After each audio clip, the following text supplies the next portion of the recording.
कल्पना कीजिए कि आपके खिलाफ पुलिस थाने में नहीं बल्कि सीधा कोर्ट में धोखाधड़ी की एक शिकायत दर्ज होती है और आप पसीने से तरबतर हो जाते हैं। बिल्कुल, और गिरफ्तारी के डर से रातों की नींद उड़ जाती है। हाँ, और लोग अग्रिम जमानत यानी एंटिसिपेटरी बेल के लिए वकीलों को लाखों रुपए फीस दे देते हैं।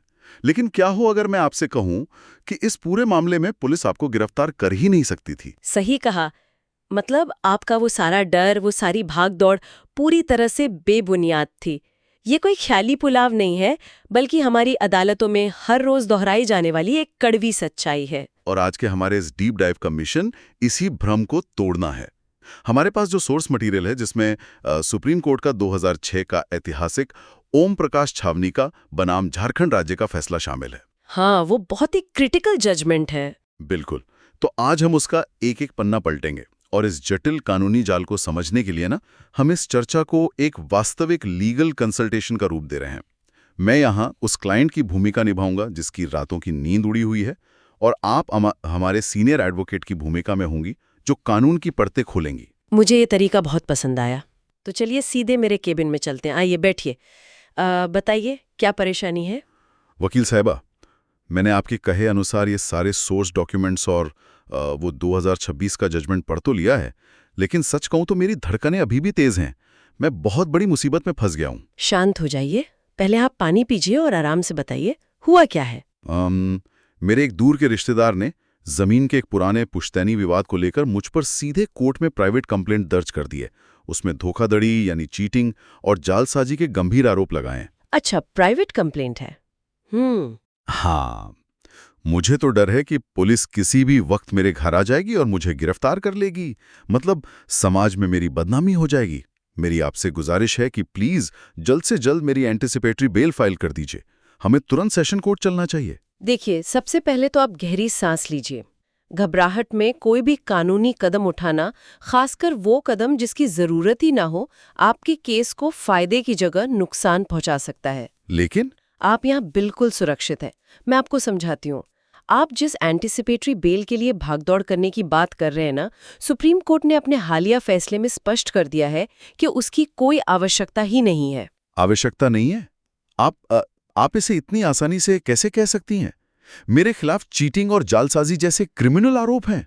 मैं समझ रही हूँ आपकी चिंता। ये कोई छोटा मोटा ट्रैफिक चालान तो है नहीं ना? पुलिस तो ऐसे मामलों में बिना मौका दिए एक्शन लेती है। अगर मुझे गिरफ्तार कर लिया गया तो मेरा करियर, मेरी इज्जत सब मिट्टी में मिल जाएगा। मुझे तो लगता है कि अग्रिम जमानत ही मुझे जेल जाने से बचा सकती है। और यही पर आप गलती कर रहे हैं।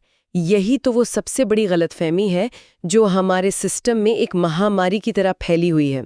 हमें ये समझना होगा कि एक साधारण एफआईआर और एक प्राइवेट कंप्लेंट में जमीन आसमान का फर्क होता है। अच्छा, मतलब दोनों सेम नहीं होते? बिल्कुल नहीं। सुप्रीम कोर्ट ने अपने इस नए फैसले में बहुत ही कड़े शब्दों में कहा है कि प्राइवेट कंप्लेंट के मामलों में पुलिस के पास बिना कोर्ट के स्पष्ट आदेश के सीधा आकर गिरफ्तार करने का कोई अधिकार यानी कोई अथॉरिटी होती ही नहीं है। वेट, सच में? Zero authority? Zero. Supreme court की बेंच ने तो यहां तक पूछा है कि ऐसे मामलों में किसी आरोपी को सेशन कोर्ट या हाई कोर्ट जाकर अग्रिम जमानत मांगनी ही क्यों चाहिए। ये पूरी प्रक्रिया ही दोषपूर्ण है। मुझे थोड़ा स्पष्ट कीजिए। मतलब अग्रिम जमानत मांगना ही गलत है, लेकिन क्यों? अगर मुझ पर सीधा कोर्ट में केस हुआ है तो कानूनी प्रक्रिया तो शुरू हो चुकी है ना? मुझे अपनी इस स्वतंत्रता की रक्षा तो करनी होगी। आपकी चिंता जायज है, लेकिन हमें कानून के मैकेनिज्म को समझना होगा। जब भी कोई व्यक्ति पुलिस स्टेशन जाने के बजाय, शायद इसलिए क्योंकि पुलिस ने उसका मामला दर्ज करने से मना कर दिया हो। हाँ, ऐसा बहुत बार होता है। बिल्कुल। या फिर ये मामला मूल रूप से सिविल नेचर का हो, जिसे क्रिमिनल रंग दिया जा रहा हो, तो जब वो सीधे मजिस्ट्रेट के पास जाकर कोई प्राइवेट कंप्लेंट फाइल करता है तो प्रक्रिया बिल्कुल अलग होती है।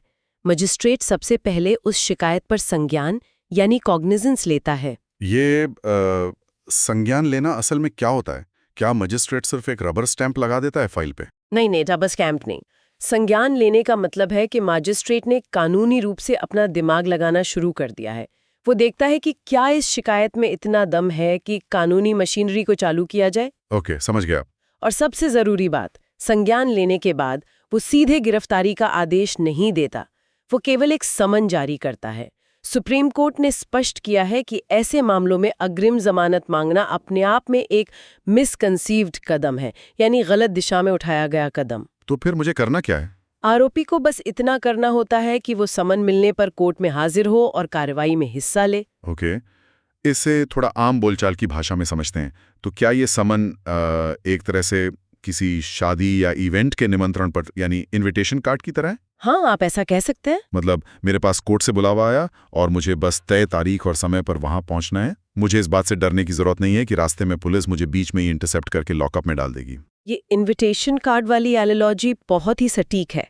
समन का मुख्य उद्देश्य सिर्फ और सिर्फ आपको ये सूचित करना है कि आपके खिलाफ एक मामला कोर्ट के संज्ञान में आया है और न्याय के सिद्धांत के अनुसार आपको अपना पक्ष रखने का मौका दिया जा रहा है। तो पुलिस का कोई रोल नहीं है इसमें? बिल्कुल नहीं।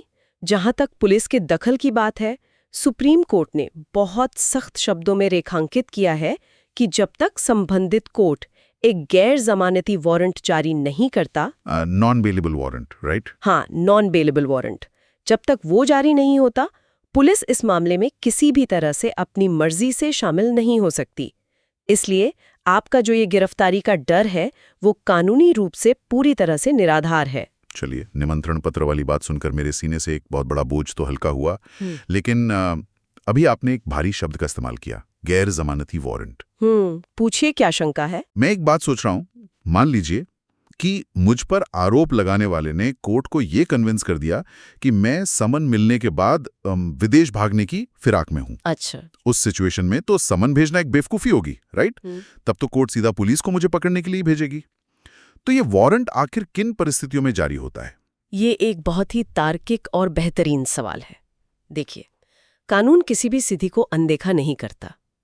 इस सवाल का जवाब हमें क्रिमिनल प्रोसीजर कोड यानी सीआरपीसी की धारा 87 में मिलता है। सेक्शन 87? हाँ। ओके। हाँ, कानून बनाने वालों को भी पता था कि कुछ लोग न्याय प्रक्रिया से भागने की कोशिश कर सकते हैं, लेकिन यहाँ सुप्रीम कोर्ट ने धारा 87 की व्याख्या करते हुए बहुत अहम बातें कही हैं। पहली बात तो ये समझ लीजिए कि वारंट जारी करना कोई डिफ़ॉल्ट सेटिंग या सामान्य प्रक्रिया नहीं है।